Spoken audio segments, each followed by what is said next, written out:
দিয়ে যাবে। হাঁটতে হাঁটতে চলতে চলতে এমন এক জায়গায় এসে পৌঁছায় গেছে, সেখানে আর রাস্তা নাই, সামনে হলো বিশাল বড় একটা সাগর অথবা নদী, বিশাল বড় এক পানির জায়গা। এই জায়গা ভাসমান যানবাহনে উঠে তারপরে ওপারে যাইতে হবে, এছাড়া যাওয়ার কোনো উপায় নাই। এখন তারা ওই পানিতে ভাসমান এক লঞ্চের মধ্যে উঠবে, কিন্তু সেই লঞ্চ ছিল 2 তলা বিশিষ্ট।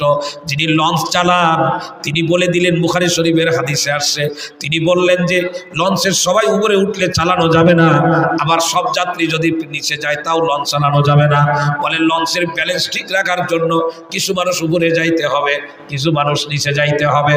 ভালো করে শুনে রাখেন, সবাই আব্দুল কুদ্দুসের মতো মুফতি মুহাদ্দিস হবে না, সবাই ইমরান হুসাইনের মতো হাফেজ মাওলানা মুফতি মুহাদ্দিস হবে না, সবাই আপনাদের ইমাম আতাউর রহমানের মতো হবে না, সবাই কিন্তু চেয়ারম্যান হবে না, সবাই মেম্বার হবে না, সবাই এমপি হবে না, সবার বুঝ একরকম হবে না, আর সবাই কিন্তু শয়তানকে সমানভাবে চিনতে পারবে না।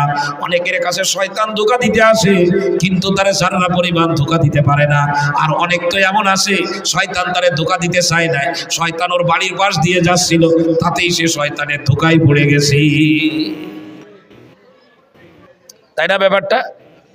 কথা বলে না? শয়তানকে সবাই ধোঁকা দিতে পারে? বড় পীর আব্দুল কাদের জিলানী রহমতুল্লাহ আলাইহির নাম শুনছেন? কিরে আওয়াজ দেই কেন?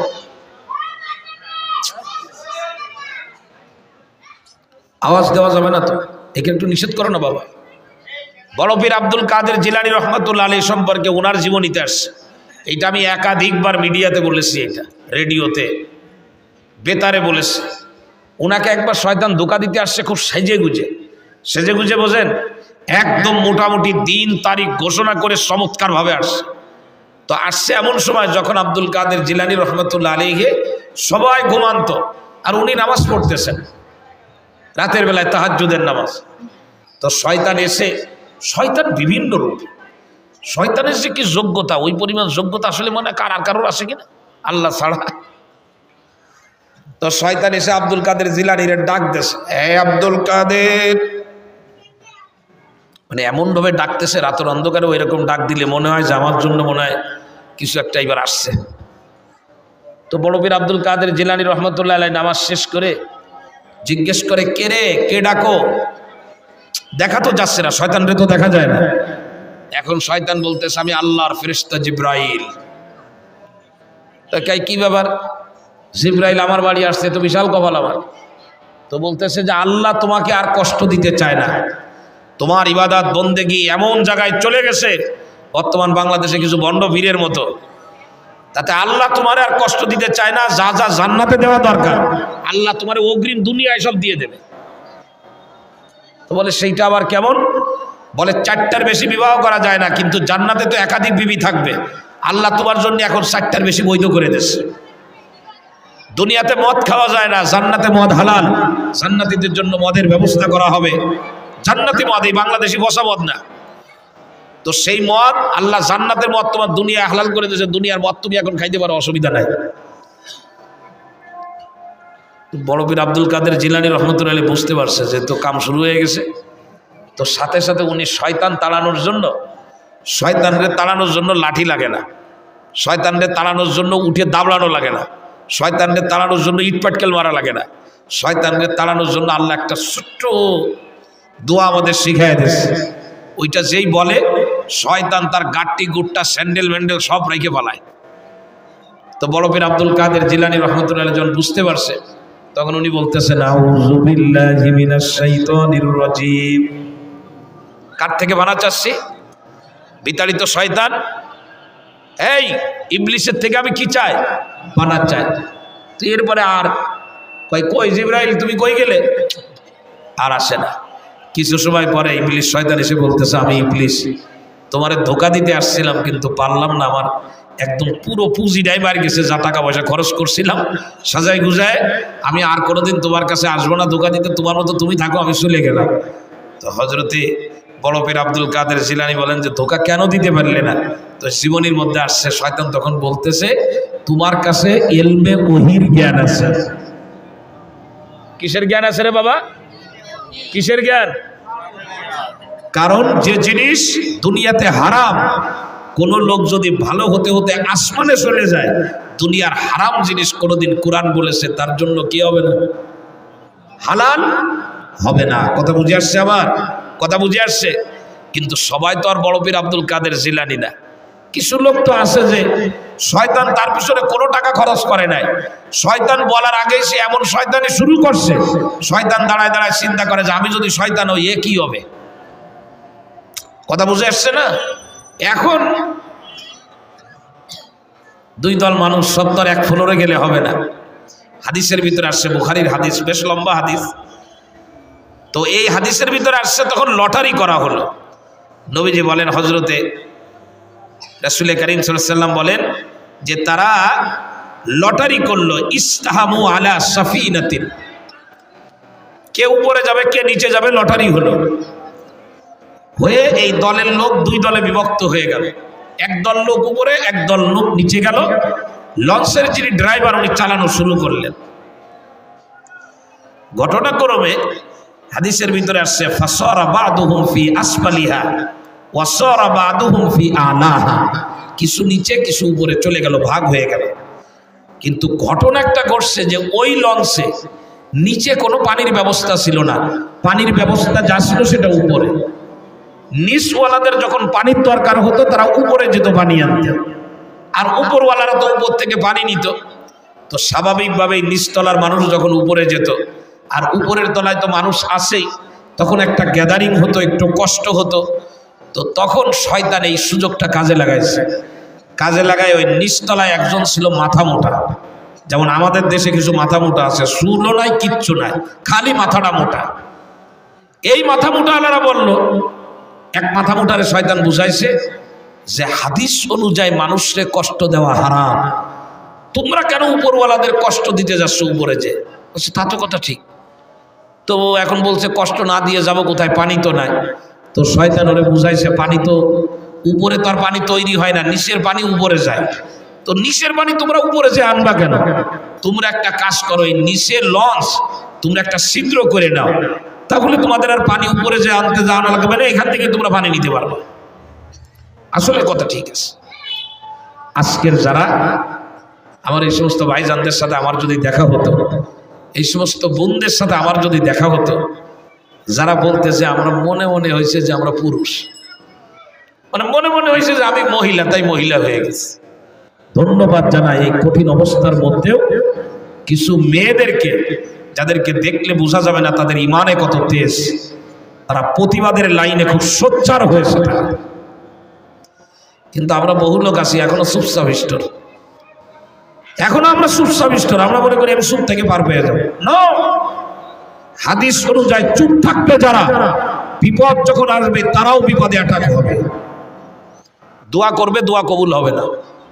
সুতরাং আমি আমার জায়গা থেকে ইবলিসের প্রত্যেকটা কর্মকাণ্ড যতটুকু আমি জানি ওইটুকু আমি প্রতিবাদের কণ্ঠে প্রতিবাদ করব। রাজনৈতিক লিডার হলে আলহামদুলিল্লাহ অনেক সুযোগ, তারা বেশি করে করবেন। দায়িত্ব পালন করব না, কিয়ামতের ময়দানে আসামির কাঠগড়ায় দাঁড়ানো লাগবে। এখন এই নিচে যেটা মাথা মোটা, এই মাথা মোটা এবার এক ফাখাযা ফাসান, ফাসুন মানে হলো কুড়াল, হাতে এক কুড়াল নিল। কুড়াল নিয়ে এবার লঞ্চের নিচে ছিদ্র করা শুরু করলো। লঞ্চের নিচে ছিদ্র করা শুরু করছে। ওই যে সন্তান নামাজ না পড়ে শুয়ে আছে, এইটা হলো হাতে কুড়াল নিয়ে লঞ্চ ছিদ্র করার মতো। আমি পর্দা করি, আমার মেয়ে পর্দা করে না, এটা হাতে কুড়াল নিয়ে লঞ্চ ছিদ্র করার মতো। আমি কোরআনকে ভালোবাসি, আমার সন্তানরা ভালোবাসে না, এটা হলো হাতে কুড়াল নিয়ে ছিদ্র করার মতো। আল্লাহর নবী বলেন, যখন সে কুড়াল নিয়ে ছিদ্র করা শুরু করেছে, নবীজি বললেন, ওগো আমার সাহাবীরা বলো তো, তখন ওই উপরে যারা আছে তাদের দায়িত্ব কি? নিচতলাওয়ালাদেরকে এই অবস্থায় ছেড়ে দেবে নাকি তাদেরকে লঞ্চ ছিদ্র করতে নিষেধ করবে? একজন নামাজ পড়ে না, একজন নামাজ পড়ে, যে নামাজ পড়ে না, যিনি নামাজ পড়েন নামাজের ব্যাপারে তার দায়িত্ব কি? এই হাদিস থেকে নিয়ে যান। এইটা কোনো মুফতির কথা না, মুহাদ্দিসের কথা না, স্বয়ং আল্লাহ তার নবীকে দিয়ে আমাদেরকে উদাহরণ দিয়ে বুঝাইছে। সুতরাং শয়তান কিয়ামত পর্যন্ত শয়তানি কর্মকাণ্ড চালাইতে থাকবে, কিন্তু যারা এই শয়তানের কর্মকাণ্ডে ফেসে যাবে, এই মানুষগুলিকে বাঁচানোর জন্য প্রত্যেকের যার যার জায়গা থেকে চেষ্টা করতে হবে। বোঝেন নাই মনে হয়। চোখের পানি ফেলতে হবে, আল্লাহর কাছে কাঁদতে হবে। শুধু মাইক হাতে নিলে বক্তৃতা দেব, কিন্তু ওদের জন্য চোখের পানি ফেলবো না, তা হবে না। নবী আমার সারাদিন দাওয়াত দিতেন, আর রাতের অন্ধকারে নবী তার কামরার ভিতরে বসে ওই মানুষগুলোর জন্য আল্লাহর কাছে দোয়া করতেন আর বলতেন, আল্লাহ এদেরকে ডাকলাম তোমার কাছে যাওয়ার জন্য, এরা বুঝে না তাই তোমার কাছে যাইতে চাচ্ছে না। এখন এই গভীর রাত্রে তোমারে ডাকতেছি, আল্লাহ তুমি ওদের অন্তরে ঢুকে যা। নবীজি রাতের অন্ধকারে দোয়া করেছেন উমারের জন্য। উমার নবীর দরবারে এসে নিজের গর্দান নিচু করে দিয়ে কালেমা পড়ে মুসলমান হয়েছে। নবীজি দোয়া করতেন আর কাঁদতেন। আমি আপনাদেরকে মাগরিবের নামাজের পরে এশার নামাজের আগে এই সংক্ষিপ্ত বয়ান, আমি যে মুসলমান আমার কর্ম দিয়ে যেন বোঝা যায়। যেখানে কোনো অবৈধ কাজ হতে দেখবো, যখনই কোনো অবৈধ কাজের ব্যাপারে কোনো মেসেজ আমার কানে আসবে, আমি যদি মুসলমান হয়ে থাকি, যারা পরিমাণ ঈমান যদি আমার ভিতরে থাকে, ওই ব্যাপারে সাথে সাথে আমার যে দায়িত্ব, আমি সেই দায়িত্ব পালন করব। রাস্তার ভিতরে দাঁড়িয়ে আসি, সামনে 5 জন দাঁড়ানো আছে, ওই 5 জনরে বলে দেব, তোমরা শুনে রাখো, যাকে আল্লাহ পুরুষ হিসাবে দুনিয়ায় পাঠাইছে, পৃথিবীর কোনো শক্তি নাই, কোনো ধর্মের রীতি নাই যে সেই পুরুষ থেকে মহিলা হতে পারবে।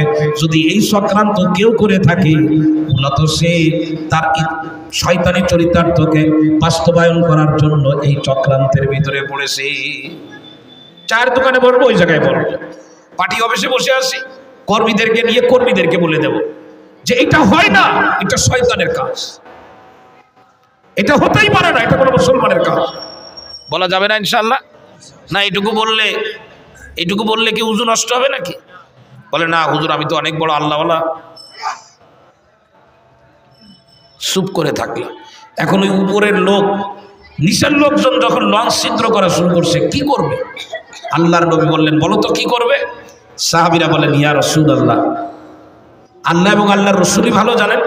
তো নবীজি বলতেছেন, তাদের উচিত হবে নিচতলাওয়ালারা যেন কোনো অবস্থাতেই লঞ্চ ছিদ্র করতে না পারে, প্রয়োজনে পানি টেনে এনে খাওয়াবে, তারপরে ওদের হাত পা ধরে বলবে যে তোমরা এই কাজ করো না।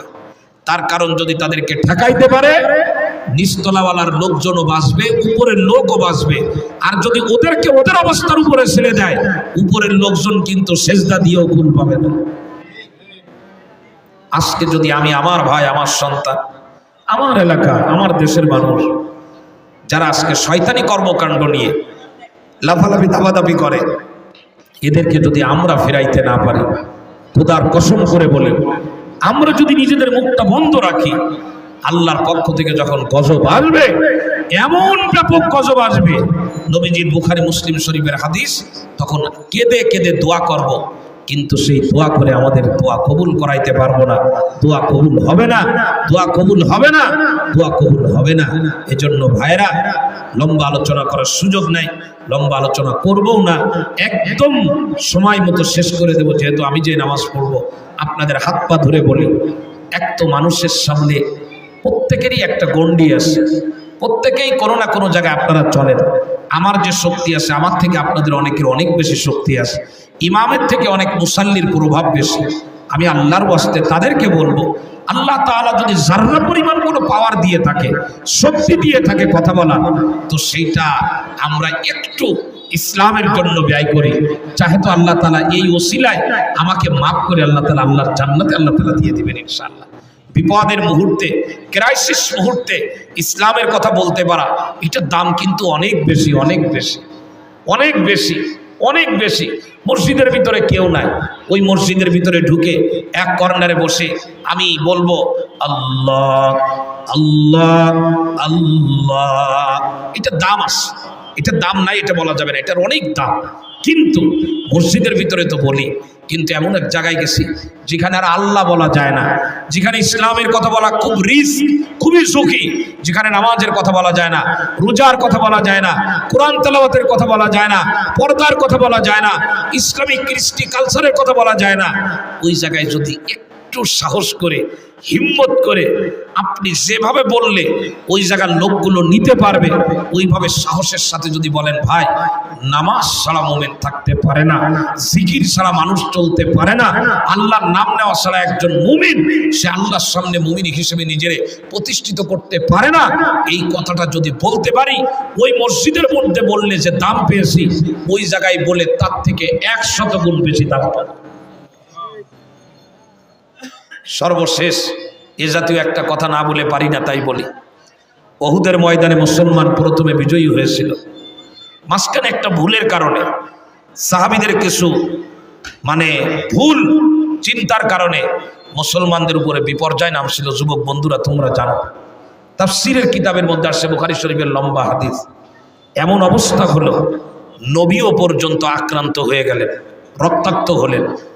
মদিনা থেকে একজন দৌড়ায় আসছে, এক সাহাবী, সে যুদ্ধের ময়দানে ছিল না, এসে বলতেছে আইনা মুহাম্মদ ওয়া আইনা আবু বকর ওয়া উমর, মুহাম্মদ কোথায়, আবু বকর কোথায়, উমর কোথায়, তারাও কি মারা গেছে, তারাও কি আক্রান্ত? বুখারী শরীফের হাদিসের মধ্যে আসছে, ওই সাহাবী যখন এই প্রশ্ন করলেন, আবু সুফিয়ান তখনও কালেমা পড়ে মুসলমান হয় না। জি, আবু সুফিয়ান তখন জবাব দিতেছে ফাকাদা হালাকু, মুহাম্মদ মারা গেছে, আবু হুরায়রা আবু বকর মারা গেছে, উমারও মারা গেছে, একটাও বেঁচে নাই। কিন্তু এই আওয়াজ হযরত উমারের কানে পৌঁছে গেল, আবু সুফিয়ানের আওয়াজ। রক্তাক্ত উমার তখন চিৎকার দিয়ে বলতেছে ইয়া আদুল্লাহ কাযাবতা, হে আল্লাহর দুশমন তুই মিথ্যা কথা বলেছিস, নবীও মরে নাই, আবু বকরও মরে নাই, উমারও মরে নাই, বরং আল্লাহ পাক এদের সবাইকে জীবিত রাখছে তোমাদের মতো কাফের কুলারে সাইজ করার জন্য। এরপরে আবু সুফিয়ান উহুদের ময়দানের ভিতরে নবীকে আক্রান্ত করেছে, আবু বকর উমারকে আক্রান্ত করেছে, আনন্দ মিছিল বের করলো আবু সুফিয়ান কাফেরদেরকে নিয়ে। সেই আনন্দ মিছিলের ভাষা কোরআনে কারীমের তাফসীরের কিতাবের মধ্যে আসছে, বুখারীর হাদিস। আবু সুফিয়ান একটা মূর্তির নাম হলো হুবাল। আবু সুফিয়ান জোরে জোরে বলতেছে ওলু হুবাল, ওলু হুবাল। এর অর্থ হলো হুবালের নাম উঁচু হোক, হুবালের নাম উঁচু হোক। হুবাল শব্দটা তোমরা জোরে জোরে বলো। আমরা যেমন বলি নারায়ে তাকবীর আল্লাহু আকবার, তখন তো এইটা চালু হয় না, এইটা চালু হয়েছে ওই জায়গা থেকে। যখন আবু সুফিয়ান বলে হুবালের নাম জোরে বলো, বিশ্ব নবী জনাবে মুহাম্মদুর রাসূলুল্লাহ আক্রান্ত অবস্থায় পড়ে আছেন। নবী আমার তখন আক্রান্ত সাহাবীদেরকে লক্ষ্য করে বললেন, ও আমার সাহাবীরা, ইসলামের জন্য তোমরা আক্রান্ত হয়েছো, তোমাদের শরীর থেকে রক্ত বের হয়েছে। ওই দেখো আবু সুফিয়ান বলতেছে ওলো হুবাল, হুবালের নাম বড়, হুবালের নাম উঁচু হোক, তোমরা ওর জবাব দাও। আলা তুজিবুহু, তোমরা কি জবাব দিতে পারো না? সাহাবীরা বললেন ইয়া রাসূলুল্লাহ, ওরা তো বলতেছে ওলো হুবাল, কি দিয়ে জবাব দিতে হবে আপনি বলে দেন। জবাব দেওয়ার ব্যাপারে কোনো দুর্বলতা আমাদের মধ্যে আসবে না, আমরা আক্রান্ত হতে পারি, কিন্তু প্রয়োজনের সময় জবাব দিতে কোনো অসুবিধা হবে না। আল্লাহর নবীকে প্রশ্ন করে বললেন মাযা নাকুলু, আমরা কি বলে জবাব দেব? আল্লাহর নবী তখন বললেন, আবু সুফিয়ান বলতেছে ওলো হুবাল, তোমরা ওর জবাবে বলো আল্লাহু আকবার, আল্লাহু আলা, আল্লাহু আজাল্লু। তার মানে হলো হুবাল বড় না, বরং আল্লাহ হলেন সব থেকে বড়। সাহাবীরা এবার চিৎকার দিলেন, রক্তাক্ত সাহাবীরা। সাহাবীদের চিৎকারের কাছে হুবালের আওয়াজ হারিয়ে গেল। হে যুবক বন্ধু, তোমাদেরকে বলি, আজকে ওরা ইসলামের বিভিন্ন রীতি নীতি নিয়ে টানাটানি শুরু করেছে। তুমি অভ্যাস করো নবীর সুন্নাত দিয়ে চলবা, 5 ওয়াক্ত নামাজি হয়ে যাও, রাস্তাঘাটে অফিসে আদালতে ব্যবসা প্রতিষ্ঠানে সব জায়গায় আল্লাহর নাম কণ্ঠে উচ্চারণ করবা। তোমার কণ্ঠ দিয়ে যদি সব জায়গায় আল্লাহর নাম উচ্চারণ হয়, মারামারি করা লাগবে না, বুবাবাজি করা লাগবে না, কাউকে আঘাত করা লাগবে না, তুমি তোমার দায়িত্ব পালন করো।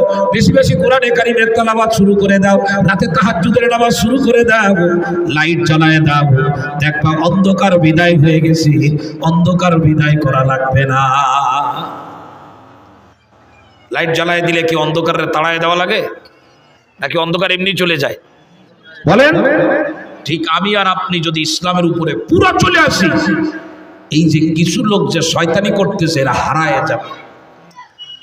ময়লার উপরে পানি যদি একটু বেশি করে মারা হয়, ময়লার অস্তিত্ব যেমন মুহূর্তের মধ্যে হারিয়ে যায়, আমি আর আপনি যখন 5 ওয়াক্ত নামাজ আর ইসলামের ব্যাপারে আমার উপরে যত দায়িত্ব আছে আমি যখন পালন করব, পৃথিবীতে শয়তানের দেওয়া সমস্ত ময়লাগুলো রাতের অন্ধকারে হারিয়ে যাওয়ার মতো হারিয়ে যাবে। ঠিক আছে না ইনশাল্লাহ? এরপরে আবু সুফিয়ান যখন হুবাল কয়ে পারে নাই, হুবালের থেকে আল্লাহু আকবার জোরে হচ্ছে। পৃথিবীতে যত স্লোগান আছে কাফের বেঈমানরাও বলে যে শ্রেষ্ঠ স্লোগান হলো আল্লাহু আকবার। যত স্লোগান যত জোরে দিক, আল্লাহু আকবারের কাছে কিচ্ছু নাই। আপনি যদি নারায়ে তাকবীর আল্লাহু আকবার এটা লাগায় দেন, দেখবেন বাকিগুলা কোন দিক দিয়ে পলাইছে একটারও খুঁজে পাওয়া যাবে না। আল্লাহু আকবার যেই দেয় মুয়াজ্জিন আল্লাহু আকবার আল্লাহু আকবার, শয়তান গাঁটটি রেখে চলে যায়, কয় 3 দিন পরে এসে নেব। এমন এক শব্দ, আজান দিলে আর শয়তান দাঁড়াবে না। মানে আল্লাহু আকবার শুনলে শয়তানের একেবারে প্যারালাইসিস রোগীর মতো হয়ে যায়। এ আল্লাহু আকবার বেশি করে বলবো, কোরআন তেলাওয়াত করব, গাড়ি চালাবো কোরআন তেলাওয়াত করব, দোকানে বসে থাকবো কোরআন তেলাওয়াত করব, খরিদ্দার আসছে সালাম দেব। আমি যখন ইসলামের কাজগুলো বেশি বেশি অ্যাপ্লাই করব, তখন ওই 2-1টা মানুষ মহিলা হচ্ছে, মানুষ কুকুর আছে, ওই এমনি হারায় যাবে। ঠিক আছে ইনশাল্লাহ? কিন্তু আমাদের দুর্বলতা দেখে আমাদের উপরে সাবাই দিতে না পারে। এখন আবু সুফিয়ানের হুবাল যখন হারায় গেছে, তখন আবু সুফিয়ান বলতেছে আমরা আল্লাহু আকবার না বলতে পারলেও কি হবে, আমরাই জিতবো। তার কারণ লানাল উজ্জা ওয়ালা উজ্জা লাকুম, উজ্জা নামক মূর্তি আছে আমাদের, যে মূর্তি যুদ্ধের ময়দানে বিজয় দেয়। তোমাদের তো উজ্জা নাই, তোমরা কি করে জিতবা? তখন নবীজি বললেন, এই আমার সাহাবীরা, আবু সুফিয়ানকে একটু জানাই দে তো আমাদের কে আছে। সাহাবীরা বললেন, ইয়া রাসূলুল্লাহ কি জানাবো, আপনি বলে দেন। আল্লাহর রাসূল তখন বললেন, আল্লাহু মাওলানা ওয়ালা মাওলা লাকুম, আল্লাহ আমাদের অভিভাবক আছে। এ আবু সুফিয়ান তোর কোনো অভিভাবক নাই, আমাদের অভিভাবক কে? আরো জোরে বলেন। আর যারা পুরুষ থেকে মহিলা হয়, মহিলা থেকে পুরুষ হয়, মানুষ থেকে বানর হয়, ওদের অভিভাবক কে? ইবলিস। জোরে বলেন। ইবলিসের শক্তি বেশি না আল্লাহর শক্তি বেশি? আমি আমার দায়িত্ব যখন পালন করব, আল্লাহ পাক ইবলিসে এমন এক শেফা দেবে, ইবলিস দাগায় দাঁড়ায় কানবে কিন্তু চোখে পানি আসবে না। শুধু চিন্তা করবে যে এত টাকা খরচ করলাম সব ফাও গেল। মনে করেন একজনের পিছনে 1 কোটি টাকা খরচ করছে, তারা জাহান্নামে নেবে, কিন্তু সে জাহান্নামের দরজার একদম কাছাকাছি চলে গেছে, হাদিসের মধ্যে আসছে। মানে জাহান্নামী হওয়ার একদম দ্বার প্রান্তে চলে গেছে, মৃত্যু হলেই জাহান্নামে যাবে। কিন্তু ঠিক মৃত্যুর আগে কয় লা ইলাহা ইল্লাল্লাহ, তখন সে কই চলে যায়? কথা বলে না। ইবলিসকে আল্লাহ তো মেলা টাকা খরচ করছে, আমি তো অনেক টাকা খরচ করছি, সব শেষ হয়ে গেল। আল্লাহ তাআলা আমাদেরকে ইবলিসের চক্রান্তের মোকাবেলায় আল্লাহর পক্ষ থেকে আমাদের উপরে যে দায়িত্ব কর্তব্য আছে সেগুলি পালন করার তৌফিক আল্লাহ তাআলা দান করেন। তবে ইবলিসের কাজ জীবনেও বন্ধ হবে না। বন্ধ হবে নাকি? ইবলিসের ভিসার মেয়াদ কোন পর্যন্ত? কথা বলে না। ইবলিসের কাজ করবে, কিন্তু আমরা আমাদের কাজের ব্যাপারে ঘুমায় যাব না। আমরাও আমাদের দায়িত্ব পালন করব। জিতবে কারা? মোমেন জিতবে, যারা দায়িত্ব পালন করবে তারাই জিতবে। আল্লাহ তাআলা আপনাদের সকলকে ইমানি দায়িত্ব পালন করার তৌফিক আল্লাহ তাআলা দান করেন। ইবলিসের চক্রান্ত থেকে দেশ ও দেশের মানুষকে আল্লাহ তাআলা হেফাজত করেন। সবাই বলে না। খুবই খারাপ লাগতেছে, খারাপ লাগার জায়গা থেকে এই কথাগুলো বলা। যতই আপনার বাড়ি একটা কুকুর আছে, এই কুকুরটাকে আপনি শ্যাম্পু দিয়ে গোসল করাইয়ে সুন্দর করে চিন্তা করলেন যে এটারে ও তো খালিশপুরি, তো কুকুরের গোশত খাসি হিসাবে বিক্রি হয়ে গেছে, এ বলে লাভ নাই। আর তারপরেও বলি, কুকুরের যতই আপনি সরিষার তেল মাখান, শ্যাম্পু মাখান, ও কোনোদিন ছাগল হবে না। কি হবে না? যেগুলো পুরুষ হয়ে নারী সাজে, এগুলোর যা দেখা যায়, বুঝছেন, শয়তানও কান্দে যে আমি শয়তান হলে এরা কি হবে। আল্লাহ তাআলা ওদেরকে হিদায়াত দান করেন। সবাই বলে না। আর কোনো কথা নাই। আমি তো আসলে বক্তা না, ওয়াজ করার অভ্যাসও নাই। এরপরে যেহেতু একটু ব্যস্ততা আছে, চলে যায় নামাজের শরীক হবো ইনশাল্লাহ। আর মূল বক্তা তো আজকে আসেন। আমি তো বক্তা না, আমি ইঞ্জিন গরম করে দিয়ে গেলাম। মূল বক্তা হলো শেখ মাসুদুর রহমান, সুবহানাল্লাহ, সেই মানের বক্তা। এরপরে মনিরুজ্জামান সাহেব হুজুর আসতেছেন, ভাইজান এসে বয়ান করবেন ইনশাল্লাহ। আপনারা কলিজা ভরে বয়ান শুনবেন, আমার জন্য দোয়া করবেন। আর যে কথাগুলো বললাম আল্লাহ যেন আমাকে আমল করার তৌফিক দান করেন। আমরা দায়িত্ব পালন করবো তো ইনশাল্লাহ। আমি